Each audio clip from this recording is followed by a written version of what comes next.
Hi, my name is Sami Chiang, and I'm applying to the BE3 program in multiple subjects teaching at the Berkeley Graduate School of Education. Welcome to the Monty Hall Game Show. The rules of this game are simple. I'm going to show you 3 doors. Behind one of the doors is a fancy new car, and behind the other 2 is a goat. You get to take home whatever is behind the door that you choose. Now here's the catch. After you select your door, I'm going to open one of the doors. One of the doors I know definitely contains a goat. After that, you have a choice. You can either stick to the door you originally picked, or you can switch to the other door. The choice is yours. It looks like to play this game, you're going to have to make 2 choices. The first one's pretty straightforward. Just pick one of the 3 doors. Simple probability tells us that no matter which door we pick, our chances of picking the door with the car are 1 in 3. The second choice, however, is a little bit more complicated. Once one of the doors with the goats has been revealed, do you switch, or do you stick with your initial gut feeling? Think for a few seconds about what your intuition tells you. If your intuition told you that it doesn't really matter whether we switch or not, you're not alone. That's because our intuition tells us, now that there are only 2 choices left, there's a 50-50 shot that my door has the car. Following that intuition, you might think that switching neither increases nor decreases our chances of getting the car.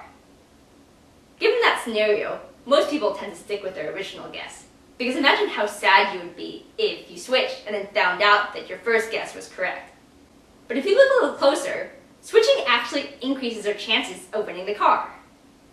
Let's take a look at this one more time, this time with some math. After our first pick, we've established that we're equally likely to end up in one of the following 3 situations. We've picked the door with goat A, we've picked the door with goat B, or we've picked the car. If the game were to end here, we have a 1 in 3 chance of going home with the car. But the game doesn't end there. What happens is that the game show host eliminates one of the non-chosen goat doors. Now let's see what happens when we decide to switch.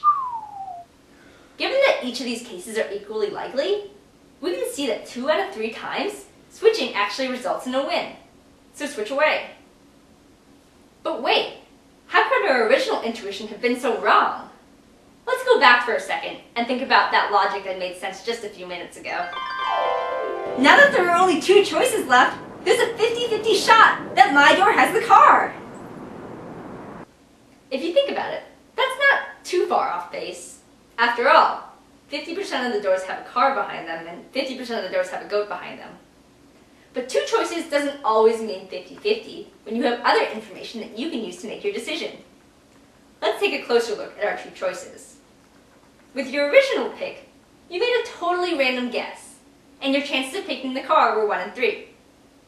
Once the goat is revealed, it tells us literally nothing about how good our guess was because there were 2 goats at the beginning of the game. So our chances remain 1 in 3.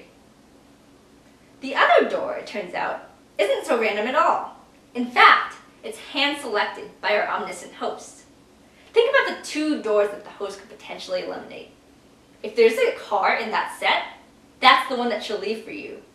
The only time that she doesn't is when you've already selected the car. But 2 out of 3 times, our host leads us directly to the winning door. The Monty Hall Problem is a really cool example of how our intuitions about probability aren't quite as good as we think they are. The good news, though, is that humans are predictably wrong. The reason why this problem got so famous in the first place is because people always seem to make the same mistake. And the more we start to learn to identify those gaps in our thinking, the better we'll get at identifying our own misconceptions.